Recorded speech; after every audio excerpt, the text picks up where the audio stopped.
Jet on XFM. I thought there was a kind of extra little bit at the end of it there. No? No. I've noticed, I've heard that's their song, obviously. We're all aware that's Jet's song, that they're so famous for. And I've noticed they've put some applause on the end of it. Which is, they obviously weren't as confident it was going to be a hit as they hoped. The other one for that is there's a Supergrass song, I think it's Pumping on the Stereo, that's got applause on the end. Yes. I mean, what is the decision made in a recording studio? I'm a massive fan of Supergrass, but what is that decision where you go, do you know what would be good at the end of this? There you go, that's Neil applauding. That could have been you slapping a bald man on the head as he left the room. How are you, Neil?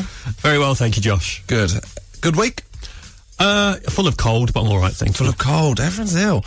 That's what everyone always says. Something going around, there's always something going around. That's just the case, there is. So but you're on the mend? Yeah, lemsipped up, all good. Lemsipped up, is it Barocca? No, regular lemsip, cold. No, I'm not. Oh. It was a different question, a Barocca as well. It's not a brand of Lemsip. Oh, I don't know. You don't know what Barocca is? No. It's a life changer, mate. It's a game changer. Okay. But no news? No news, no. Comedy night was good on Wednesday. Oh yeah, thank you to everyone who came to the XFM Comedy Night. My favourite bit, actually, was when I mentioned producer Neil. And about half the audience's heads shot round to the back of the room to get a glance of what this man may look like. And they left disappointed. They did. They were. I've never heard such a groan. Is it possible for people to find out what you look like if you Google producer Neil? No. No? No, let's just move on. Yeah? How's your week been, Josh? It's been good, actually. No, don't Google producer Neil. It's just an old bald man. That's the man you slapped on the head to leave. My week has been lovely, actually. I did the last leg last night. Met Tiny Temper. Oh, he's so cool. I am pretty cool. And for that reason, you know, I might have to jettison you and replace you with Tiny Temper to produce the radio show from now on. Do you think that would work out? I think he's probably a doper producer than me, yeah. I mean, don't be rude about him, mate. Is that not what's said? I've seen The Voice with Will.i.am. What? I've seen The Voice with Will.i.am. I thought you'd met Will.i.am then. I know, I wish. Who's the coolest person you've ever met? James Acaster. Should we play a song? Yeah. This is Codeline. Josh Widdicombe. XFM. This is Josh Widdicombe on a Saturday morning on XFM. We've just kind of stretching out, getting going here, aren't we, Neil? Yeah, warming up. Just kind of warming up, and you've done a stretch there. If you do want to see a picture of producer Neil, we've had no tweets about it, but I'm presuming that's because people are too busy Googling. If you Google producer Neil Fearn, Fearn, you'll see a picture of him with a disastrous haircut. Thanks. Is that fair? No. It's one of those things where I think you've got two haircuts on one head. You're a fine one to talk. Yeah, it's essentially like your hair is, but dark. Yeah. Exactly. The dark side, mate. You're the Darth Vader to my Luke Skywalker when it comes to Barnett. Luke Skywalker wasn't ginger. Oh, what a zinger. I think he was, kind of. Now, comes to any other business. Here we go. And I would say that I'm blonde. Yeah, you are, to be fair. Yeah, to be fair. I mean, it's neither here nor there. This is what is known in the trade as bad radio. Any other business, every week we like to, readers give their quibbles and complaints, minor issues with last week's show. I mean, obviously a few have been raised already. Perhaps why Tiny Temper hasn't been given the job this morning. And we will either uphold them or that's a text from Miles Jupp, the guest at 11 o'clock, who can't find his way to the building. Good. Miles will be on from 11:15. If you did hear that, homie, he's genuinely lost. He's in Leicester Square. He's probably going to end up in Ripley's Believe It or Not if he doesn't if we don't get back to him soon. So we'll fly through any other business. Either producer Neil will either uphold or reject each claim. Here we go. Hi, Josh and producer Neil. Feeling good about it so far, Neil? Yep. Good. Listening to the podcast, which is a good way to listen, I rejoiced when I heard Neil is also addicted to Food Network. Though, I would like to say the channel is called Food Network UK. We do not live in America. Also, Guy Fieri hosts diners, drive-ins and dives, not Guy Ferretti. Thanks, Sophie Brannan. Uphold or reject? I guess technically I need to uphold it, although You've got to uphold it, haven't you? I do have You've been quibbles. slammed twice. Well, a lot of the programmes are just reruns of the American Food Network shows, so really it's a grey area, but I'll give you that. I would argue, you know, if you were watching Breaking Bad on whatever channel that is on in the UK, you wouldn't say you're watching HBO. Okay, upheld, Sophia. Good. She's also, as a little treat for you, she said, P.S. Bitchin' Kitchen is the best show on Food Network UK. No, I'm not upholding What is that. Bitchin' Kitchen? It's a cooking show with this woman who thinks she's just great, and she's got like... she's just over-stylized, she's got kind of tattoos. She's almost playing a role rather than living her own life, Josh. Oh, wow! Imagine if she's listening. Well, she'll be bitching about you, mate. Yeah, AOB. There's only one producer bitching in the kitchen this morning. Dear Josh and producer Neil, with reference to the I wouldn't have said that if I thought it would get back to them segment from last week, I once was told that a newly appointed and inexperienced basketball coach had only been given the job after sleeping with a female club director. I then repeated this story to a friend while stood in a queue at a bar. Unbeknown to me, the aforementioned, open brackets, 6'6", 220 pounds, close brackets, coach was stood behind us in a queue listening to our every word. Since then, he has done very well in his role and was seemingly an inspired choice. Anonymous. I mean, that's nothing to do with any other business. Oh, it's good that they've kind of contributed. Oh, it's good that they've contributed. Yeah. But you can't uphold or reject that. That's just fact. Okay. Upheld then, because it's fact. Okay. Well, yeah. You let things uphold quite easily, don't you, Neil? I'd be running a much sterner ship if I was you. All right. We had another one in. Someone, a couple of weeks ago, we encouraged people to doctor Joe Lycett's Wikipedia page. We certainly did. Because Joe was our news hound. Someone had asked if you'd ever taken him up on the swimming lessons he offered. I'm glad you finished that sentence in that way. And it's good, yeah. So moving on, someone has added Joe is also known as the resident news hound on Josh Widdicombe's XFM radio show, which is but that isn't Twitter graffiti. That is fact. That is fact. Then this bit on Joe's radio and TV appearances, someone also put, without a doubt though, Joe's favourite radio moments are when he appears on Josh Widdicombe's radio show. Correct. That's also fact. Blah blah blah blah. Citation not needed. No. And then there's also another bit. On Josh Widdicombe's XFM show, he did offer to give Josh swimming lessons before foolishly, but foolishly did not follow up, meaning Josh Widdicombe may now drown at sea, or if he is stupidly in a pool. There were unconfirmed rumours he was Josh's secret lover for the first half of 2013, but the fling ended when Joe started a relationship with James Acaster and Anne Widdicombe, Josh's mother. I couldn't possibly comment on any of that, but you know, I'm going to save that one for the memoirs. Yeah. I don't feel like you burn that stuff on XFM. That's the kind of red hot stuff. That was a terrible use of the English language. Red hot facts that will be serialised in the Sun when Joe produces memoirs. Finally, so are you going to uphold that? That's good. That's good. That's listeners being positive, proactive. New task on Wikipedia. We want a Wikipedia page created for producer Neil. No, we don't. Yeah, if you could just create all facts, that's all we want. Moving on to the next bit of AOB, John. Create it, and you can find a picture of him online if you Google producer Neil Fern. Right, finally. Josh, I feel I ought to advise you of possible problems ahead. Oh, by the way, this is from my dad. Again? Second week in a row. Producer Neil has stubbornly decided to stick with the title Any Other Business, even though he has also admitted it is incorrect.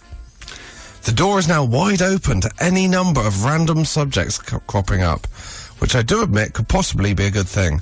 You do, after all, encourage off-piece texts. Very topical with the Winter Olympics. But I would like to offer up a little warning. At our recent AGM of the Whiteface Dartmoor Sheep Society, the chairman, open brackets, who you're most probably at school with, close brackets, asked if there was any other business. The whole meeting descended into chaos as the less organised members of the society seized the opportunity to have their say. I guess the question has to be, is the listenership of a modern pop music programme far more or less disruptive than a bunch of Dartmoor farmers? Your dad. Well, I'm just going to say we're not pop music, we're indie rock. And electro where appropriate. So I'm going to say, I'm going to reject it again, on sorry. that front. Yeah. Well, I fear he'll come back at you, but that sums up any other business. Email them in on the XFM website if you have any quibbles. This is The Charlatans. Josh Widdicombe podcast. XFM. Finally, it's 10:34. We haven't even got on to this. Probably the latest we've ever done it. We come on today's text topics. Two things we want to talk to you about today. First one, Neil, producer Neil, to give you a full name. Producer Neil Fern, if you want to Google image search. Times you've lied about your profession. Now, Miles Jupp is on today from 11 with us. Obviously with us. He's not on a different radio. No. Miles Jupp's got a new radio show that's going up against us, so we thought we'd dedicate this to him. He did his last tour, not his current tour, was based on the fact he'd lied, pretended he was a cricket journalist to go on tour with the England cricket team. And I presumably a lot of people have lied about their jobs. Yeah. Have you ever? I would lie in a taxi, because if you say comedian, then you are in serious trouble. That is suicide in a taxi. Okay. But I once claimed to impress a girl that I was the co-editor of the official Ash fanzine. Not bragging, but and how did it play out? Yeah. Didn't impress her. Because my friends co-edited the official Ash fanzine, and one of them wasn't there, so I pretended to be him. I mean, it comes to something when you're pretending to be your friend. Yeah. To impress a girl. Oh, mate. How sad do you feel out of 10 now? About 7. About 7. I think your levels of sadness could go deeper. Do you? What do you think I need to do? The co-editor of Tiny Temper's fanzine. There's much respect. I think Tiny Temper is although I don't know if fanzines still exist, do they? I mean, I don't want to sound old, but I imagine it's all online these days now. Co-editor of Tiny Temper's online official blog. Yes. Yeah. I mean, if it was Tiny Temper's blog, he'd be the editor, so it'd be a pretty cool job. Either way, mate. Yeah, I think I know you've got beef with Tiny Temper because you feel like he's going to step into your shoes, but, your job's safe for the next week or so. The second one we want, so that is, times you've lied about your profession. If it's to impress someone, if it's to get into somewhere, whatever. When you lied about what your job is. Number 2, this is, one that there's a special place in your heart, Neil. Times you've embarrassed your parents. Yeah, I don't know why this came up. Obviously, having just become a parent myself, I'm already kind of starting to embarrass my child just by making noises at it in public and stuff like that. But I was reminded of a time my sister really embarrassed my mum. Okay. We were on a family journey back to Scotland, which is my homeland, as you know. No, it's not, but we'll go over that, yeah, but carry on. We stopped in a service station. The anecdote's already kind of flawed, but we'll carry on. We stopped in a service station. Travelling abroad to Scotland. And might be how it is from now on if Alex Salmon gets his way. True, yeah. Are you for or against Scottish independence? Let me finish my anecdote. Okay. So we stopped at the service station and my dad took me and my brother... Because I think there's an argument for it. My dad took me and my brother to the toilet. Yeah, and I was just... My mum and my British sister... football team didn't do well at... All right, carry on. My mum and my sister went to get some food. Yeah. And we came back and my mum was just standing there really agitated with my sister saying, we need to go. And she was like, really pale. My dad was like, what was wrong? And basically, they'd been standing in the line to get some food, and my mum had thought my sister was dragging her heels, looking, so she was kind of pulling her along, only for someone to say, I think your daughter's fainted and you're just dragging her around the service station. Oh, God. But I know that can't have happened. Yeah. But that's not your sister's fault. Yeah, but in a way, she should just man up and not faint. And all right. So what? How much? Didn't she feel it go? Well, she thought she was just taking her time. How old is your sister? That's amazing. I don't know, about 8 or 9, so kind of... Wow. Pick your sandwich, hurry up. So how did she bring her around? I think she just sat her down and kind of my sister had come around by this point. Wow, that's amazing. That is a great story. If you can beat that, times you've embarrassed your parents, that's great, Neil. How have you sat on that for 1.5 years? I'd just forgotten about it. Had you ever told that when you used to produce Kate Lawler's show? I hope not. No, I don't think so. God, you've been sitting on that. So, to recap, times you've lied about your profession, number 1. Number 2, times you've embarrassed your parents. Number 3, fainting stories. Josh Widdicombe podcast. XFM. Now, we are talking about quite a few things. We have 3 topics this morning. Number 1, which has come up by mistake, is fainting stories. Have you ever fainted? And this is going to take some beating, because it's a great reference. In 2004, I love the precision of this. In 2004, my mum fainted in Millie's cookies while pregnant, so me and my sister got free cookies. Brilliant. I mean, that's exactly what we want from a fainting story. You can do it in a sentence, usually. I like the fact it's 2004, as if we're going, oh, it's interesting, isn't it? That was a hot summer. Yeah, hot summer. Year before London got the Olympics. Just, 7 years into Tony Blair's premiership. Gordon Brown getting itchy feet, wanting to get in power. We all remember it. Euro 2004, Wayne Rooney coming to prominence. Goals against Croatia. We were all there. I remember it. I saw England get knocked out of it. Doesn't matter. So, and the other one is this is on lying about your job is another one thing we're talking about. Times I've lied about your profession. Not times I have, times you have. I'll be very brief. I don't think we get any text on that. Have I ever lied about your profession? We'll try next week if we're running out of topics. Josh, one evening when drunk, I pretended to be a designer, specifically a designer of asterisk toys. I don't know what that word is, so we're just going to go with toys. Unfortunately, my limited knowledge was quickly discovered and my lie exposed. From Neil. I'm presuming it's a radio producer. I mean, they've both set out their stall from the... I like those. I don't know why you would claim to be a designer of those things and then have your knowledge, ruined. Yeah, exposed is an unfortunate word. Exposed is... if we're presuming it's just toys, my friend Henry once got a job demonstrating, do you know Butthead, where you throw the balls and they Velcro to your head in Hamleys? And he was the best. He got there, he got a job at Hamleys. They said, "Oh, can you demonstrate Butthead?" And he was amazing at it. He made more sales. He made record-breaking Butthead sales. And then they sent him to Paris to demonstrate Butthead. He was so good that he went to Europe to demonstrate Butthead. So that's another thing. Have you ever been very, very good at demonstrating toys? Josh Widdicombe, XFM. This is XFM on a Saturday morning, and now we are joined by the comedian Nish Kumar with his conspiracy theory of the week in Nishipedia. Good morning, Nish. Good morning, or is it? There it is, the catchphrase. It's the first conspiracy theory of the morning that you described me as a comedian. Neil, is that true or false? Wouldn't like to comment. Right. Nish, what have you got? Let's make it clear, as we do every week, Nish does not believe in the conspiracy theories. He's just a fan of them as a genre. So, Josh, again, I'm going to steal you for the opening sentence. Barack Obama can control the weather. You know what? I could get on board with this one, actually. We've all seen X-Men. Well, this is the thing. These people seem to be this conspiracy theory seems to be founded on people who are fans of the Avengers remake that starred Ralph Fiennes. Right. Because in that film, Sean Connery developed a weather weapon. Right. And now that's not a direct quote from me. That's a direct quote from the American disc jockey Alex Jones. Oh, I know Alex Jones. Well, I don't know him, but he's a big Bilderberg conspiracy theorist, isn't he? That's right. There's also a even within this is almost the Russian dolls of conspiracy theories. Because Alex Jones is a conspiracy theorist who himself is the subject of a conspiracy theory he is in fact Bill Hicks. What?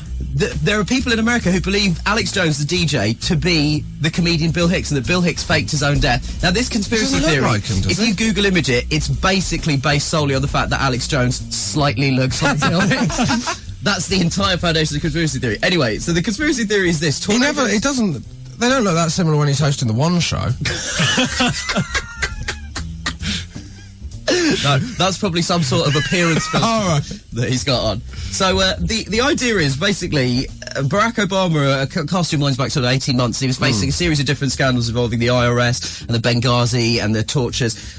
But at that time, a tornado reduced the town of Moore, Oklahoma to rubble. Of course. At the same time, a couple of months later, Hurricane Sandy in New York, that coincided with Obama's re-election bid. And Hurricane Isaac, which actually affected the Republican convention, which led Alex Jones to say this. This is a direct quote from an American newspaper describing the events in the interview. While Alex Jones explained that natural tornadoes do exist, which I think we can all agree is really. Did he need to explain that? I don't know. Well, he did if you consider what he's about to say next. And he's not sure if a government, and this is a direct quote, weather weapon was involved in the Oklahoma disaster. Jones warned nonetheless that the government can create and steer groups of tornadoes. Wow. So what he's saying is a weather weapon, absolutely implausible. I use weather weapon as a euphemism. For what? For, you know, want to see my weather weapon? I thought it was withered weapon. Very good. Outstanding. So, Neil. Again, it's going into Nishipedia. Is it? Yeah. I can't believe that. Well, no, because Hollywood often kind of preempts real-world kind of disasters and stuff like that. Who can ever forget the documentary Independence Day? No, I mean, wait, can you... Titanic? Well, no, a lot of people kind of said, you know, terrorists took inspiration from perhaps certain Hollywood films for 9/11 and things like that, using planes as weapons. So I reckon... Barack Obama is a fan of the Avengers remake. Yeah, they have looked... Storm in X-Men. Yeah, they've looked at X-Men and stuff like that and gone, oh, this could be good. Yeah, also, John Kerry as Wolverine. Josh Widdicombe. XFM. And now joined by Miles Jupp. Hello. Good morning. Just for listeners, Neil likes to make me kind of create an image in my head of who you are. Mock the Week, Rev. Yeah, those are the two. Yeah, that's it really. You're the only person that straddled both. Is that? Yeah, probably. Yeah. What I like to professionally straddle. I'm odd. Yeah, no, odd things. I've worked with Frankie Boyle and Alan Bennett. And who do you think was more kind of singing from your hymn sheet? I think they're both. Oh, they're both. I'm not saying that they're not. I think they're more similar than you'd imagine. Are they? Yeah, probably. What do you think about that? There you go. Yeah, and we're off. And we're off. We're away. I mean, it's genuinely, Miles. You've befuddled me from the off. I think. Right. Do. Well, I will help you through this, Josh. Also, Balamory. Yes, of course. Yep. I mean, once again, the only person that's done Mock the Week in Balamory, presumably. Yeah, presumably. Yeah. I mean, we could do this for your whole career. There's probably no need. People either know you know or they don't. Yeah. We'll move on. Yeah, exactly. No, Jacoby is just another voice in the background. One of many voices you may currently be able to hear in your head. Now, this morning we were talking.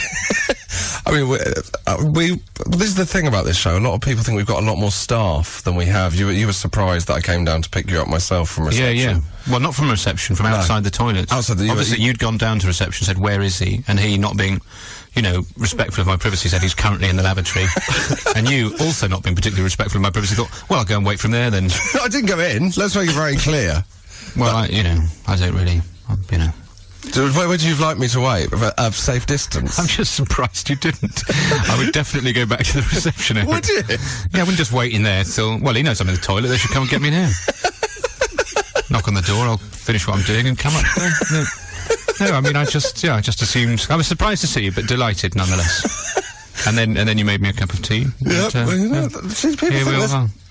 think it's a professional operation. It's just me and Neil kind of trying to watch the Winter Olympics.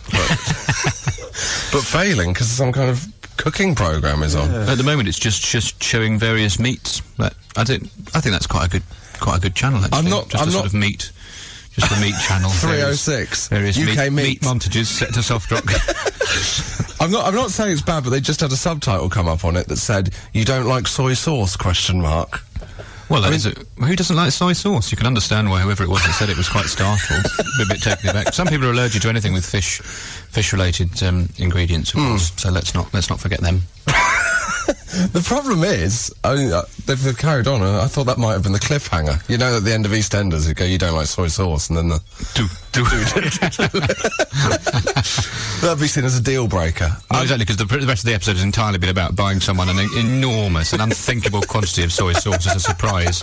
You'll love this. I always forget Valentine's Day, but this time what I've done, I've bought a truck. I've bought one of those things that's used for transporting milk. I've parked in a lay-by, I opened the taps, I've got rid of all the milk, I've had a bit of a scrub around there, and I have filled it with soy sauce, which I hope he likes. And that is going to be the surprise. I'm going to go look outside the front door. Guess what's in there? It'll be soy sauce. And I'm just about to go and open the front door, and he's just said he doesn't like soy sauce. If that wouldn't work as a piece of drama, you have to wonder where this country's heading. Well, I'm fascinated to see what they put on next. We'll see what they put on next. I'd marinate that. What's on there? I'm not looking. All right, it's just more meats, Josh. Just imagine that over your left shoulder there is permanently some sort of nicely framed meat. Okay, that's how I imagine producer Neil generally. Now, we were talking. Well, the thing that has come up is from nowhere is have you ever fainted? The other thing we're throwing open is do you like soy sauce? 83936 or at XFM. Let's make it a poll. Yes or no? I'd be very surprised. But it's the sort of thing where people that do like soy sauce will go, I'm not phoning in, everyone likes soy sauce. But like 5 or 6 really furious people will phone in, and that will sort of spike your figures, and won't be an accurate reading. So please, if you do like sauce, do phone in. Don't ignore it, because otherwise it's very much like the Scottish vote for independence, isn't it? If you're if you're fine as it is, you're unlikely to vote. But if you're angry... No, I think that will have the highest election turnout of anything ever. Do you think that would have a higher election turnout than if there was a national vote on whether people like soy sauce? Yeah. I'm not saying it's not going to be close. And the apathy of the voter, hey? Now, one thing that has come up is, have you ever fainted? I have fainted once in my life. I think it's only once. Yeah, on a dry ski slope. Oh yeah. I was at an outdoor centre in Tunbridge Wells called Bowls, a sort of school trip. Yeah. And halfway down. How old were you? About 11 or 12. We were what's it called? A dry ski slope. Dry ski slope. With the bristles. Yeah. It's quite dangerous stuff actually. Yeah. If you get your fingers caught underneath it and the rest of you carries on moving. But I about halfway down, and we've done it lots of times, I don't know why it happened, and halfway down it, I wasn't the best place to see it, but I just sort of went and just buckled straight over. But the thing about those skis is, the boots, if your ankle twists or anything, they instantly disengage, they come off, so you're not stuck. But what I did, because I fainted, I just slumped completely forward, so my feet didn't move at all, so I remained on the skis for quite a considerable distance. So did you remain in motion? Yeah, and then eventually, presumably it was actually the sort of me coming round, going, whoa, what am I doing? And that's what made the skis come off and me fall over. Really good. He's very relaxed, isn't he? He doesn't even like to what. It's odd, isn't he? He's sort of looking behind him with his eyes aren't open. He's not looking. Oh wow. That's probably the coolest I've ever looked. Well, also that is one of the reasons why you're one of our top 3 hopes in Sochi 2014 as well. Because you might what appears to be bravery. Yeah. What we'll do, we'll play a song and then we'll see. And all I'm saying, I don't want to plug something, but well, I'll just say it now. MJ Robertson 95 has tweeted in, I fainted and I like soy sauce. That's the kind of person we're looking for. You've just got to find your demographic and appeal to them and them alone. Josh Widdicombe podcast XFM. American Authors on XFM. This is Josh Widdicombe. Miles Jupp shrugged as if to say, are you a fan of America? No, I hadn't heard of them before. I thought that sounded nice. I thought I will have heard of these people definitely, but no, another one. You've heard of American Authors as a concept, though. I can understand what they would be. Yeah. But they're not that. Is that a supergroup made up of it's Steinbeck, Simon Elroy, etc. Right, yeah. We know Franson. Okay, yeah. Who wrote Get Shorty? Have I already said him? We are out of our depth. Intellectually, we are, yes. Yeah, We've been defeated. We've written some ill-advised checks here. Now, with a couple of texts covering the topics that have taken off the most. The first one, we get more fainting texts. Great. Yeah. The only time, this is from Paul W. Doctor. The only time I fainted was after sucking helium out of a balloon at the opening of a branch of Shoe Express.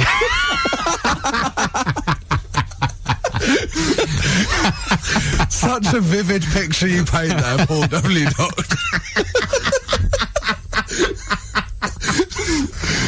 I have to think, on top of the opening of a Shoe Express, you're already pretty excited, aren't you? Oh yeah, you don't want to dabble. The idea of trying to spike that sort of level of blood pressure.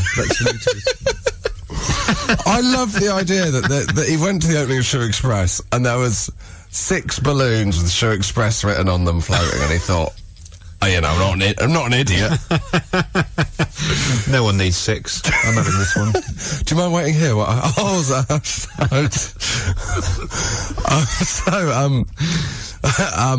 Now here's now one of the topics today, Miles. I mean, it's not going to beat the Shoe Express. Do you know what a sentence? I could have given you 3 days to try and guess how that was going to end.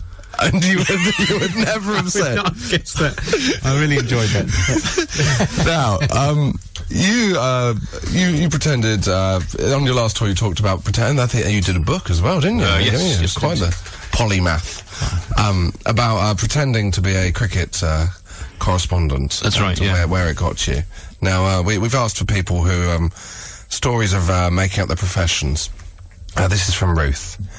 I once met a guy in a bar who claimed to be a sword restorer. Now, naturally, I suspected he was bluffing. So I tested him with a question any self-respecting sword restorer would know the answer to. Gosh, it's hard to think of what that question. I know, yeah. Do you want to have a punt, either of you? What do you call the sharp bit then? Clever clogs? That's good. That's good. Yeah, that isn't what she asked. Name 4 types of scabbard. I'm not going to beat that. Yeah. What's the difference between a dagger and a knife? Oh. That sounds like the start of a very bad joke, doesn't it? Yeah. Is it the period in history it comes from? Well, he didn't even attempt to blag it and blurted out he was really an accountant. So easily broken. So easily broken. Amateur. Love the show. Ruth. Kiss, kiss. P.S. Yes, I did pull him anyway. He was well hot. There we are. I was wondering that. All people kind of do. You do kind of go, in so many ways that text sums up the problems with Britain today, doesn't it? I wonder if she votes.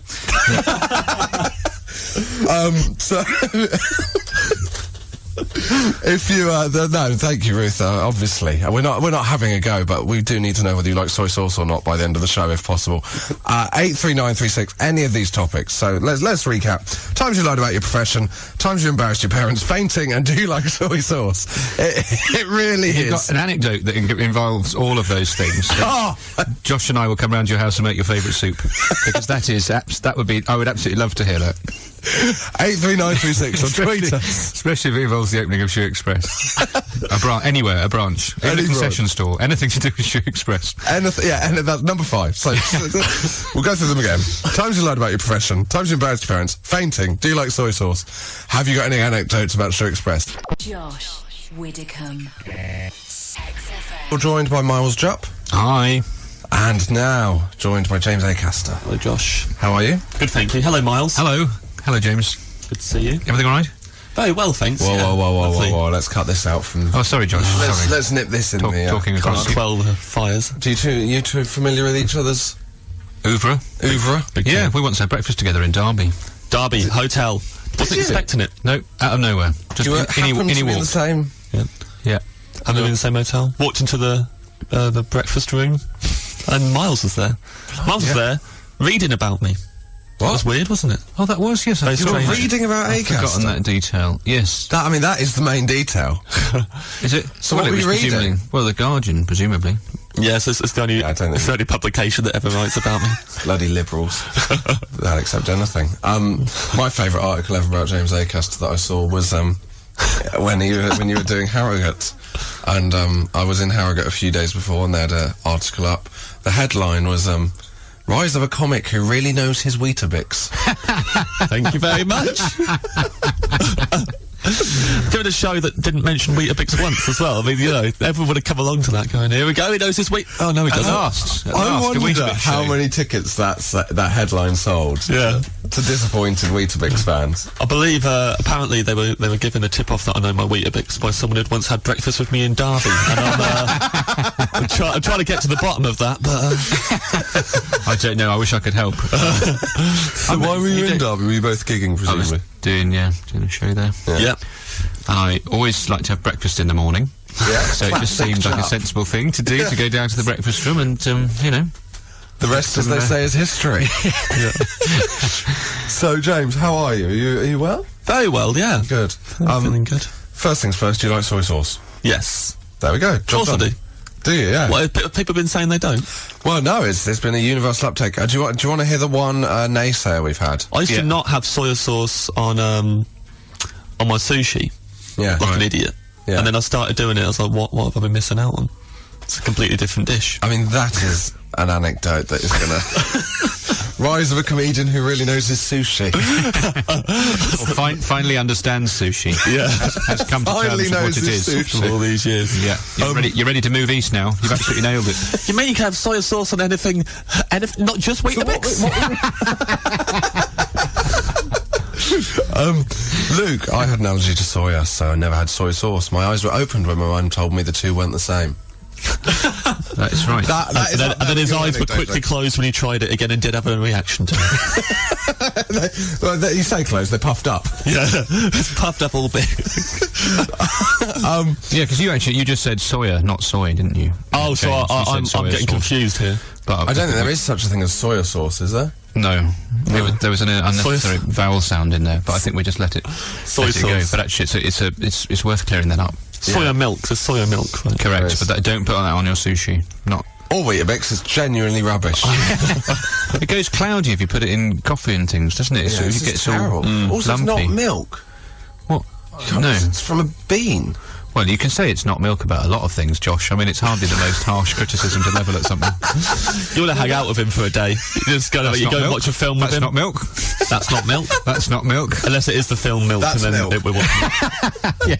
So watching every trailer. That's not milk. Oh, that is. Oh, it's milk. that is the film Milk. It looks good. I mean, I like Sean Penn. So now, the other thing. Have you ever fainted? Never. Just play a song. Something really shocking, please. Let's sort this out. Yeah. Have you not? Are there any of the Acasters fainted? Dave or Diane? No, I've never seen an Acaster. Oh, actually, I've never seen an Acaster. I've never seen an Acaster faint.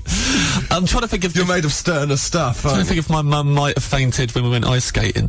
We went on a family trip ice skating, and both my parents ended up in the first aid room. Oh my word! It's like, Just the kids. it's like the jump. yeah.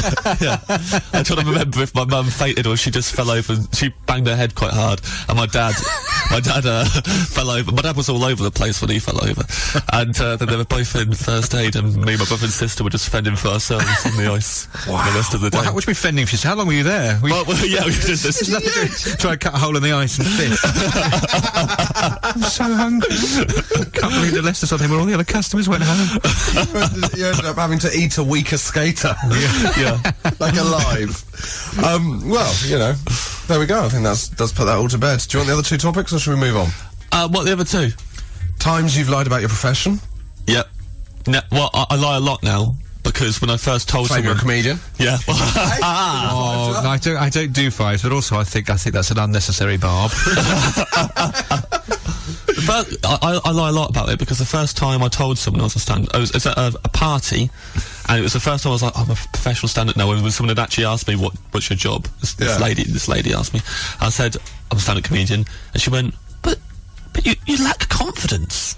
And that was, I was like, well, I've been talking to you for ages. It's just like, yeah, but you're not very confident. And Yeah, all it means, love, is I'm not as confident as you clearly are. that kind of comment. But yeah, so I say all sorts of things now. Oh dear, what do you go with? First thing that pops into my head, ask me now. What do you do for a living? Farmer. That is quite believable, Arable or actually. meat? Arable. Okay. What crops are you farming at the moment? Mainly Weetabix. What's the difference between a knife and a dagger? Oh yeah. You don't Oh understand no, that. that's a different job, isn't it? That's a murderer, you're thinking of. So where's your farm? Pardon me? Where's your farm? You wouldn't have heard of it.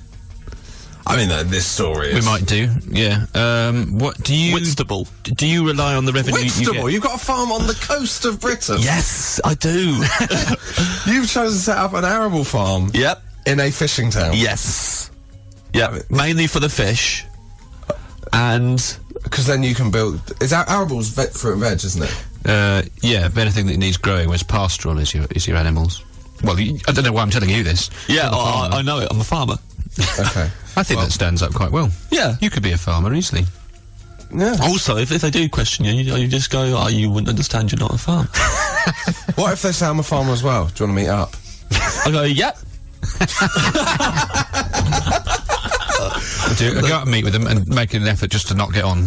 Yeah. I think that was... Yeah. Well, to avoid it becoming awkward. I know we send them a text ahead of time going. A recap, James, of the text we want now. Times you lied about your profession, times you've embarrassed your parents, have you fainted, do you like soy sauce, and finally, any farming questions for James about his farm to test his knowledge. Ask me any questions you'd like. Josh Widdicombe. XFM. Temples, the best thing ever to come out of Kettering on XFM. Still joined by James Acaster. Hello. And Miles Jupp. Hi. Now, we need to apologise, genuinely, because we have misled the readers. Oh. I'm going to quote Wikipedia. Listeners, sorry, I do that every time. I assume they're readers as well. Yeah. Don't think that's unreasonable. Yeah. Josh's audience. Yeah. They're all readers. Soy sauce, also called soya sauce. Oops. Not my words, the words of Wikipedia.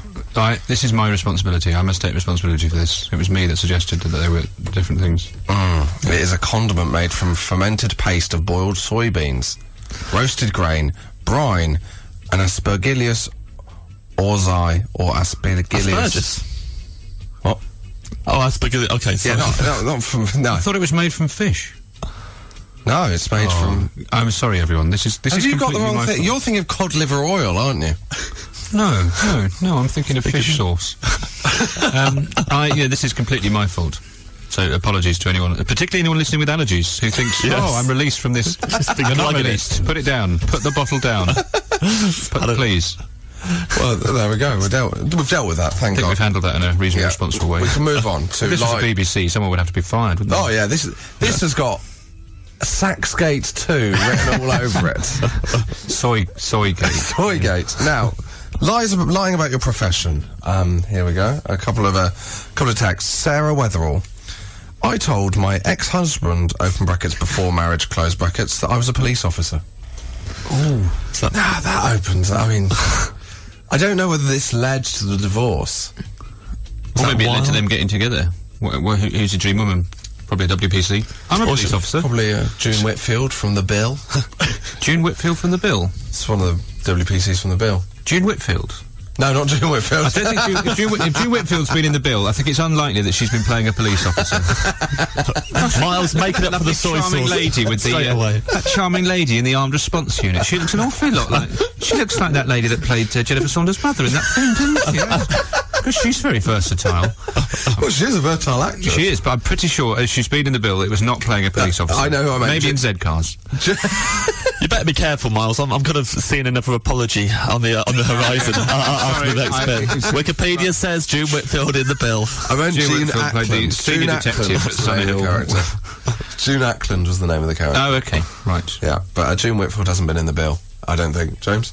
I've never watched The Bill. Haven't you? Never seen a single episode. That doesn't mean you can't find out this information. Yeah, that's true. I should know. When I used to watch it as a kid, my parents would, my bedtime was when The Bill finished. But I was allowed to, you know, the walking feet at the end? Yeah. I was allowed to stay up until the feet had got completely off screen. Of course you were. What happened when it changed to a whole hour? Or were you old enough to tune your own bedtime? I'd grown out The Bill by that point. Oh, okay. What were you watching at that point?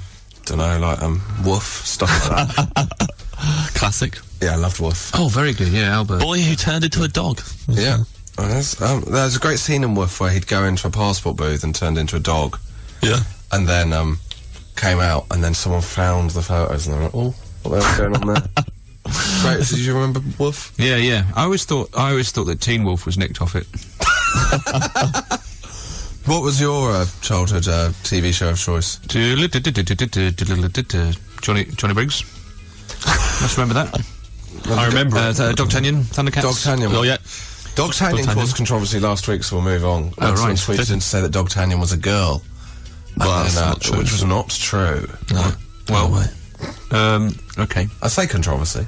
Yeah, no, it does sound There's like a mild hump in the road. Now you mention it, I think I read about it. I've been on tour this week, but I do remember reading that something had all kicked off. Oh, what's happened? Oh, they've had to close down a couple of free schools, and hello, look at this, what's happened on XFM. My goodness me. Do you want another lying about profession? Yeah. David Sinclair. Once pretended at a posh party that I was a late-night TV presenter on Channel 5. But was this a party late at night? Well, story doesn't add up. Why are you so late? Oh, because I've Sorry. literally just got off my shift. If you were a late TV presenter on Channel 5, that's like that they do that kind of games where you phone in and it's like live roulette and stuff. Or American sports, could be baseball or basketball or something. Either way, you don't lie about that, do you? What would you... No. I mean... It's not like farming or something. Yeah, farming's a respectable job. Yeah. Oh. Sorry, no question. I thought we had a farming question, but no. The soy sauce thing. Have you ever lied about a job, Josh? No, I said before you came in. I was told about when I pretended I was one of the co-authors of the official Ash fanzine to pull a girl. Oh, really? Was it successful? No. Oh, right. Well, the fanzine was, but you had nothing to do with it. I had nothing to do with it. I meant, did you? No, I don't know if you call it pulling or ensnaring. I don't know what you're. But did you tricking a girl in this situation? I think. Ben Partridge, comedian, tweeted in, last week, 11 a.m, I answered the door to the plumber in my dressing gown. Day off today, mate, now I'm on my night shift. Do you do that? No. I feel ashamed to be at home during the day. I just say, no, she left me. A lot of the time. I have problems. We've had some builders, Colin and Mark, working for us recently, and I find it very hard to convince them that I'm ever busy. Did you just do a shout-out? Oh, I just told you what they're called. They'll have the Builders Radio on. Colin and Mark in the house, literally in the house. Actually, that's where they work. It's where the things that we need built are. I find it very hard to convince them that I'm ever busy, and I find that a source of frustration. Yeah, it's difficult having people working in the house when you're meant to be working in the house, and they can just see you on your laptop, but not really. What are you doing? Googling? No, I'm just. No, writing some bon mots. Just reading. I'm just keeping up with the news, just in case I get a late call up for something. Josh Widdicombe podcast. XFM. James, you used to be the man that would tell us about scrapes. You've now graduated from that to helping other people with their scrapes. Yep, I thought give something back. Give something back. We have a letter here for you to offer your advice. Yeah. You ready? I'm ready. I'm a lover of pets, but I think my neighbours have gone too far. They have a pet snake called Lucille, who keeps escaping and ends up in my garden. My neighbours are always very apologetic about Lucille's travels, and so far, I haven't had the heart to confront them about it. The problem is that I'm very friendly with them, and we often get together for barbecues and garden parties. I don't want to ruin this friendship, but feel that a large snake making regular visits to my garden is pushing the limits. Help. Who's that from? What's the name? No name. No name. Name understandably withheld until the situation's Although, dealt with. the neighbours might figure it out. She's named the snake. She has absolutely given that away, Lucille. Do you think it's a woman? I don't know why I assumed it was a woman. Yeah, I'm assuming that was from a lady. And if not, I thought that as well. Yeah. Well, if not, your agony of aunt advice is maybe think about some kind of sex change because you're clearly first of all trapped in a man's body. Yeah, clearly. Yeah, let's talk about the real issues. Oh man. Yeah. What does the snake represent? You're projecting onto the your lack of want for a snake. I think it's an understandably terrifying situation. Yeah. I think, for one, that whoever this person is has got to look to keeping the snake. It's your responsibility to keep the snake out of your garden as well. So I'd say those those tubes that hamsters run through. Yeah. Just rig that wherever the snake is entering the garden. Rig up one of those mazes of tubes so it just goes right back over the fence again. Oh yeah, that's a good idea. Right, so and then you get to watch it. It looks quite nice as well. You can do a few loop-the-loops. Oh yeah, just get lots of stuff from an old crazy golf that's fallen into disrepair. Yeah, and set up a crazy course snake for it, a crazy snake course, like windmill and stuff like that. But eventually, you can only put it a particular. Always go through this door. You could I don't know what language snakes speak, but you could sort of make it like the only place to get through was this hole, but it went on an exciting course. Back into the garden. Or you could say, do you know what, I'm absolutely terrified of snakes, please don't do this, can you just stop this happening? I wouldn't normally give us, but it's a snake. Yeah. Also, if she doesn't want to speak to them, just make a big deal, like show them how scared you are. Every time it comes in, really just scream, like blood-curdling screams, run around the garden just smashing plates and crying. Just cry out in the front of your house, going the snake, over and over again. And they'll go, I think this might be something to do with Lucille. That might sound... This might be... That might sound like you're beckoning the snake. You're outside going, the snake. Yeah, that's what Steve Irwin used to do. Do you think that the smashing crockery thing I'm quite excited by? Is that part of the sort of making a... You're costing yourself. You've got to make a noise.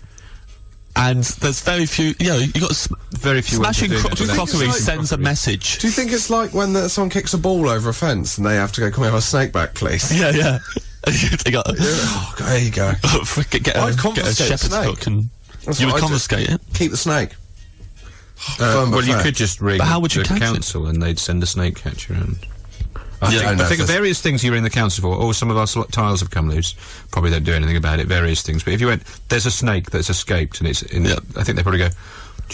We should deal with that. Actually, that sounds like a problem that could go well, wrong I don't know if quickly. they've got a snake catcher because there's been a lot of cuts in the last few years. Austerity Britain. I don't know if council snake catchers were on the first to go. Who goes first? Well, are you a professional snake catcher? Text in.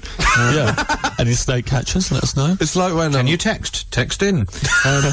Anything. Do you have a service plan that means you don't have to pay for text? Text in. I reckon there must be someone listening must know how to sort of handle a snake and snake catching. Someone must. We have thrown too many things over. Neil, any views on it?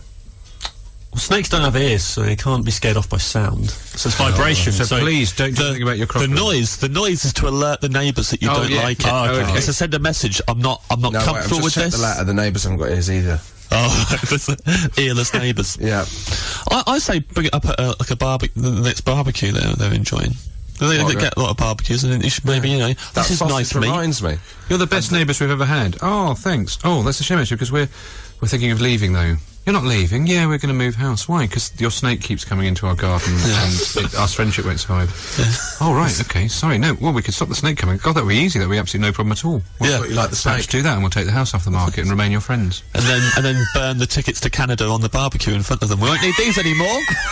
Thank you very much. And once more, let's not sell them on. You couldn't Just because we paid extra for returnable, burn them anyway. You couldn't sell your house, could you? Because if someone was coming around your house and they said, "Is there any issues with the neighbours?" And you'd have to say, "Well, Lucille is constantly calling into the garden." Well, you don't have to say it's a snake, though. You just have to say, what are any problems with the name is, Lucille does climb into our garden quite often.